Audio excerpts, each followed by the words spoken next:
Povedal írsky spisovateľ Bram Stoker, krv je život.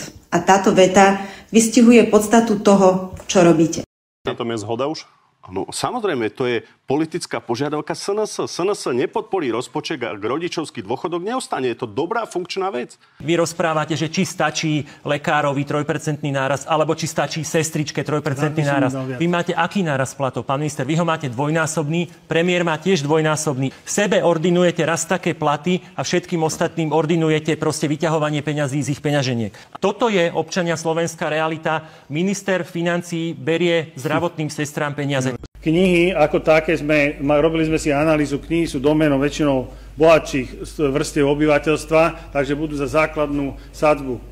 Knihy, bohužiaľ je to tak, ale kupujú si väčšinou bohatší ľudia na Slovensku. Posledná vec, keďže som požiadal pána ministra, aby stál pri mne, pokiaľ ide o premisu, že nemôžeme v prípade konsolidácie verejných financií siahať na dosiahnutý sociálny štandard. Tak niekto si vymyslel, neviem kto, ale pravdepodobne to bola Saska, že vraj chceme zvyšovať DPH. Tak prosím, ja pripomínam tejto politickej strane, liberálnej politickej strane, ktorá hovorí, že majú byť dane nízke a že treba znižovať dane. Ak sa zvyšovala DPH, tak sa zvyšovala za vlády pani Radičovej v roku 2010 až 2012, keď Saska bola súčasťou tejto vládnej koalície a súhlasila so zvýšením DPH o 1% z 19 na 20%. Tak teda nech nám nerozpráva Saska, kto tu zvyšuje alebo nezvyšuje. Ja hovorím veľmi jasne. Ja som odporcom zvyšovania DPH.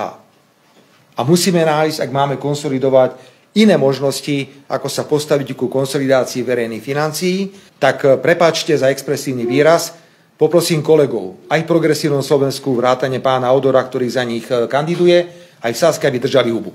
Prepáčte za tento expresívny výraz. My vieme, čo máme robiť, ale nepôjde to na úkor dosiahnutého sociálneho štandardu.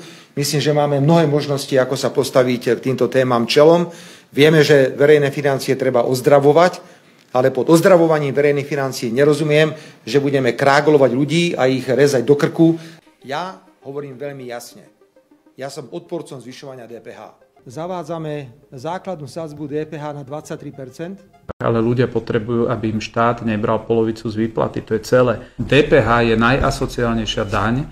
Je to najväčšia zlodejina. Zavádzame základnú sadzbu DPH na 23%. Zamestnávateľ z tej ešte časti vlastne polovicu výplaty ľuďom musí zobrať.